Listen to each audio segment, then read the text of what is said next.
In the war in Ukraine, hundreds of thousands of people have already been wounded. In the fourth year of the war, fighting continues in the northeast, the east and the south of Ukraine with merciless severity. Every day soldiers die, every day soldiers are severely injured, few are hit by enemy bullets. Most injuries are the result of explosions caused by shells, rockets or drones.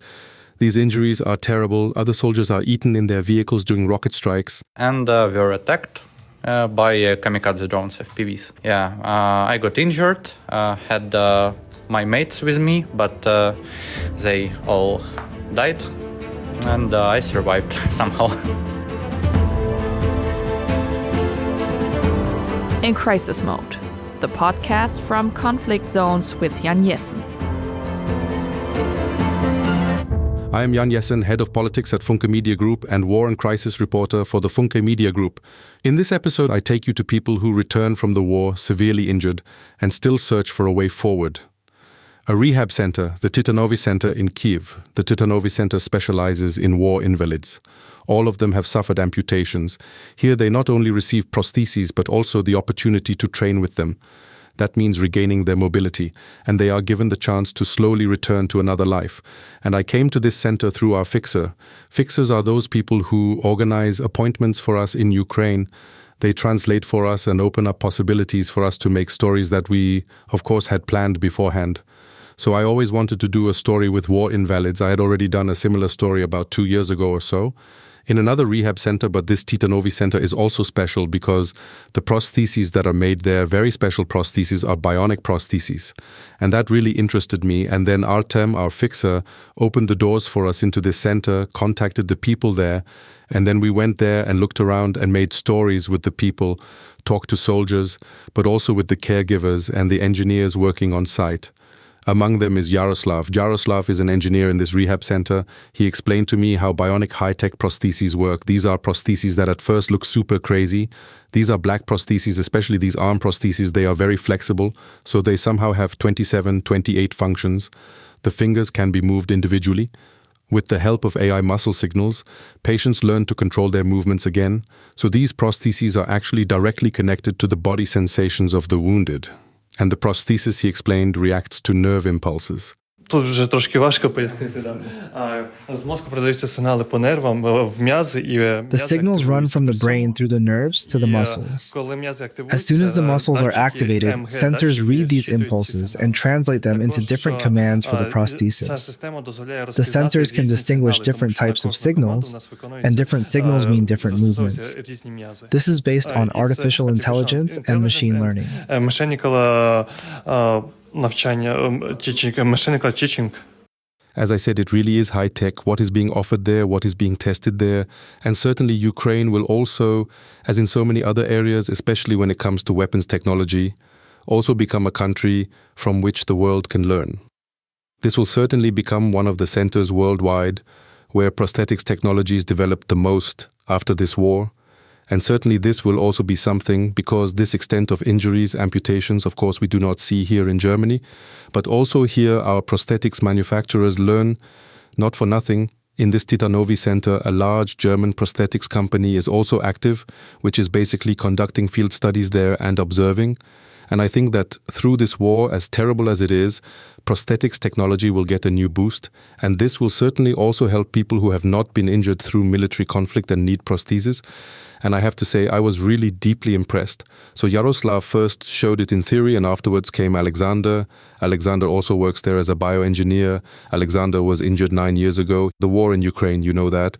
It has actually been going on longer, not only since 2022, since the beginning of the Russian assault, but actually since 2014, when the Russian armed forces also occupied the Donetsk and Luhansk regions, where Russian separatists at that time attempted an uprising. Back then, Crimea was also occupied by the Russians, and since then a war had actually been raging, especially in the east of the country, not comparable to what is currently happening in Ukraine, but it was a war. And Alexander had already lost his arm in this war in 2015, 2016, and now he is a bioengineer working there on site. And he showed me how it works, and that was really crazy. So he put on the prosthesis and then shook my hand. And that was really a strong handshake, which he was able to control with his brain. And he also told me that, of course, it was not so easy to handle this machine. In the beginning, I had to work on training my muscles so that the prosthesis understands me, but over time these functions become automatic. Today, I control the prosthesis with so-called phantom feelings.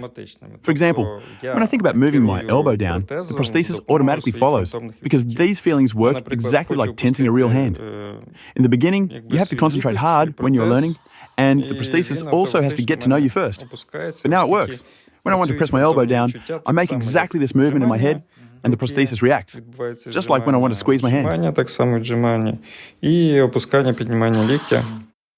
As I said, for me, I am a complete layman when it comes to things like this, but I really found it crazy that somehow it is possible with what you are just thinking, and because our movements, the way we move, are completely automated, as he just said as well, but you don't really think about how you move your hand, how you move your arm, and that this is possible with such an artificial arm. I found that really, really crazy, and this is certainly a technology that is still in its infancy, but with the help of artificial intelligence, this will certainly become much, much more effective very quickly.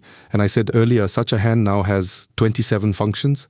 That will certainly become more in the future, so at some point it will then be automated. The AI, so to speak, learns to read people's thoughts. And that, well, what can I say? I just found super interesting. One of the soldiers I met there was Glib. Glib is very, very young, mid-20s, and Glib was also a soldier and survived a drone attack in which his friends died. You heard that at the beginning, and he lost both his right arm and his left leg. Nevertheless, he told me that for him, his life is basically beginning anew after this injury. Was a second birthday, as I say, yeah, but I lost both of my limbs due to tourniquet syndrome. Yeah. After I was wounded, I actually didn't have any mental problems. Psychologically, I understood that I will have some prosthetics, and that's it. But when I adjusted classic prosthetics with Hilsa, I understood that it doesn't work well for me because I have a very high amputation, 12 and 5 centimeters of residual bone were left, and it's not a lot.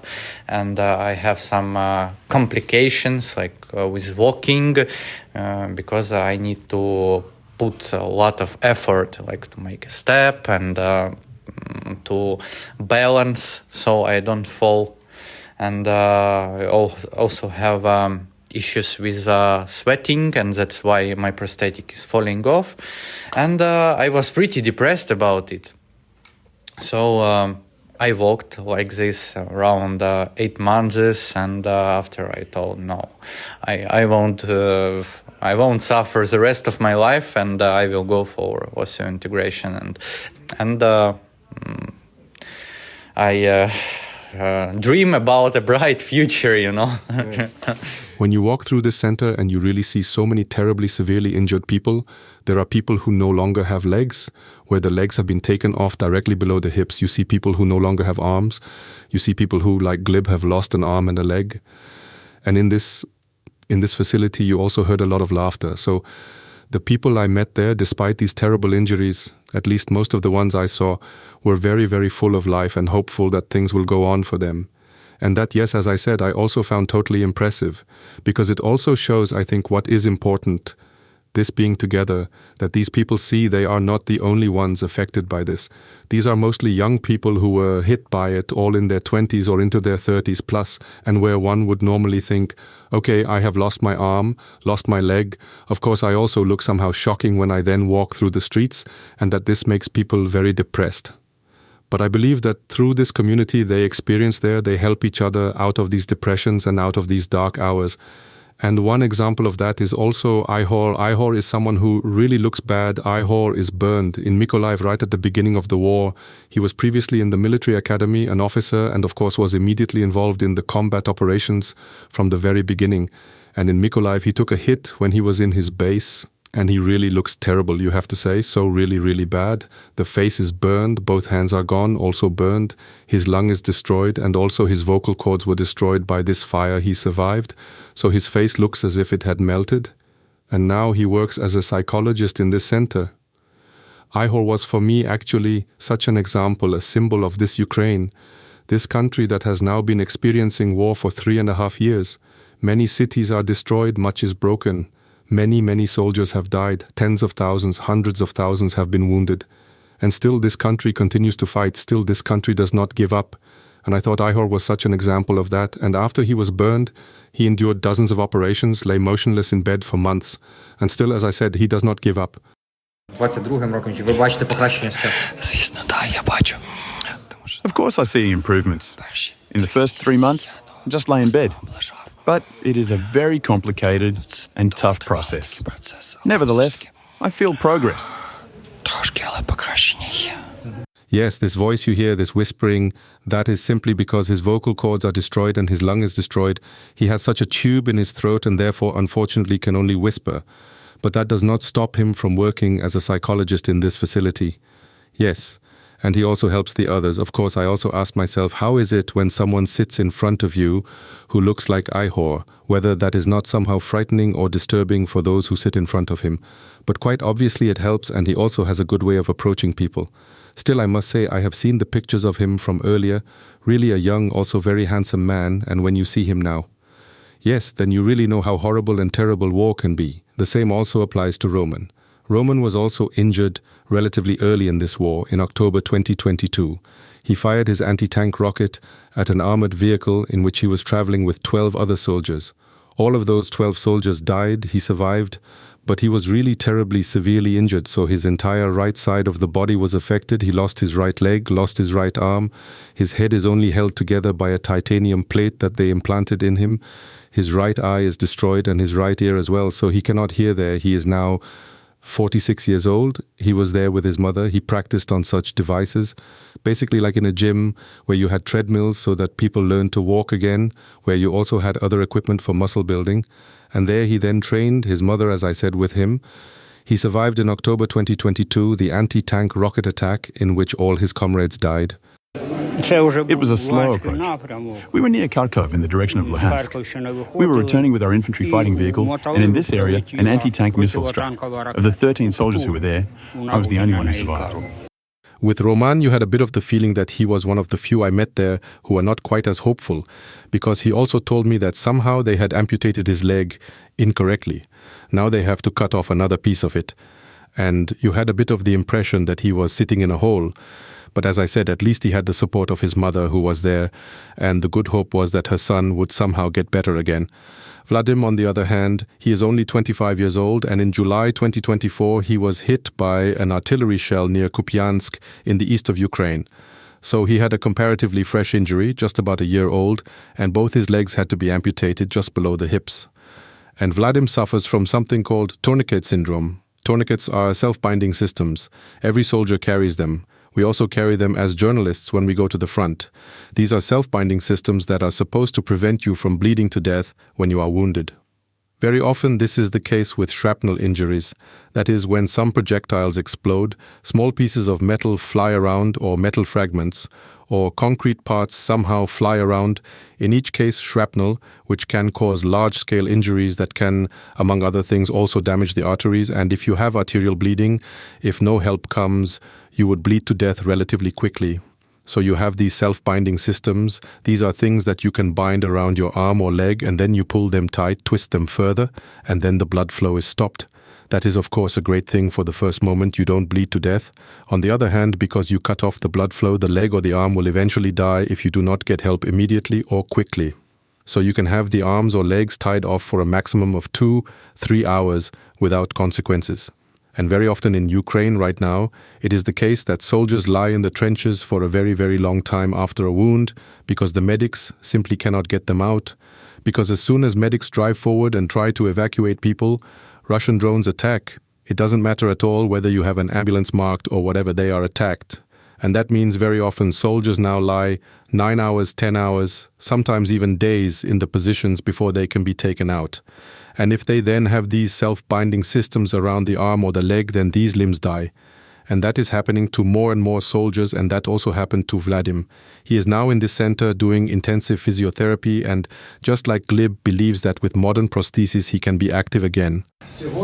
I cannot wear a classical prosthesis because I have a very high amputation. I first have to extend the bone or let it grow. Physiotherapy helps me not to withdraw, but to do sports and to keep on living. The doctors say that there are possibilities for bone extension, and they're optimistic that I can later receive a suitable prosthesis. I have already said it. What surprised me in this center was the optimism that I experienced there, and also this belief that they will, in the truest sense of the word, get back on their feet again, or that they can use new arms. I found that very impressive. So this trust in the possibilities of technology, of prosthetics, and at the same time also this optimism that struck you, that is, as I said, very remarkable. Perhaps it is also because this Titanovi Center in Kiev clearly differs from hospitals I have been to in Ukraine or from other rehab facilities I have been to. So most of the rehab facilities I have seen are simply, as you imagine a hospital. It smells of disinfectant, it smells of floor wax, it is relatively plain and coolly furnished, ideally also somehow with white neon light, which makes the whole thing even worse. And in this Titanovi Center, it is completely different. When you walk in, you immediately have such a warm atmosphere. There are many flowers and green plants, colorful pictures hanging on the walls, graffiti on the walls. You hear music playing all the time from some loudspeakers. There are aquariums with fish in them. The whole place is furnished very, very chill, nicely furnished. And then there are areas where you can play chess or where you can just talk and chat a bit. Then there are also many volunteers working there, young people who help the wounded do their exercises, and all of it in a very, very family-like atmosphere. And I think that, of course, also helps the soldiers to do their rehab measures in such an environment. It is also such an energetic place. So you can see from the people, of course, what they have experienced, what they have gone through. Many of them, like Roman or also Glib or also Ihor, have already had many operations, still basically suffer from pain and, of course, from massive movement restrictions. Nevertheless, for them, it goes forward little by little, and I found that very moving when I was there. Доволі надихаюче, скажімо так. Немає такого, що коли як приходиш. The atmosphere here is inspiring. It is not like in a hospital. This atmosphere here inspires you to want to stay alive. Свої моменти переживань. Але все ж таки тут навіть сама атмосфера надихає на те, щоб продовжувати жити і займатися. But of course, it is an impressive sentence from Ihor that he feels inspired to stay alive, especially Ihor, who was wounded even more conspicuously or even worse than the other soldiers, simply because his face is gone. And of course, when he is out in everyday life, people will look at him and he will, of course, stand out. And still he says he continues, he wants to continue. And I thought that was great. He also supports other people. He works as a psychologist in this center. And still, of course, this whole country will suffer from this war for years, decades, and will suffer after this war. By now in the cities you also see very many wounded. At the very beginning it was such that you somehow had the impression these people were more or less being hidden away in some facilities. Possibly it was also about not weakening the morale of the population. But by now people have become used to the sight of people who have undergone amputations. Very many of the wounded, of the disabled, also wear these prostheses quite openly. So for example, they roll up their pant legs so that you can see the leg prosthesis.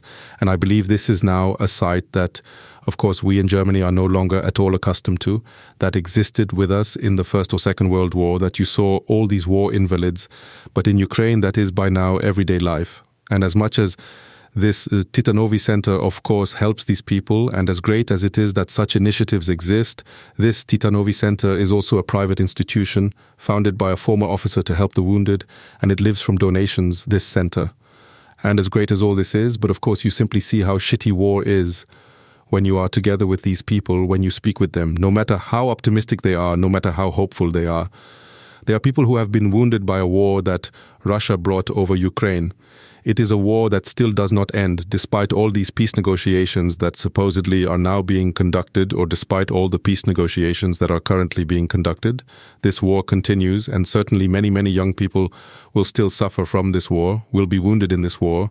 Young people who definitely had other plans in their lives than to become soldiers. Most of them, at least, of course, there were also professional soldiers among them, but the great majority certainly had other plans in their lives. And very certainly they did not want to lose their legs or their arms in a fight that was forced upon them. And of course the question is also, how will it continue with these young people that I met there, or with these people, with the wounded? How will they be able to integrate into everyday life in the future? What about jobs for them? Will barrier-free opportunities be created in Ukraine? All these are, of course, open questions that still have to be clarified. But above all, this war must end as soon as possible, simply to prevent more people like Ihor, like Roman, like Glib, or like Vladim from suffering such severe injuries and having to go through such rehab facilities.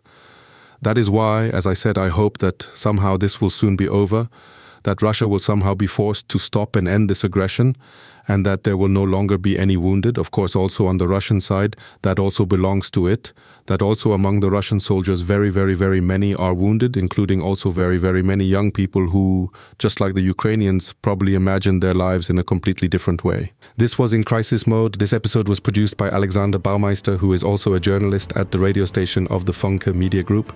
Feel free to follow us so you don't miss our special episodes, which we occasionally insert on current topics.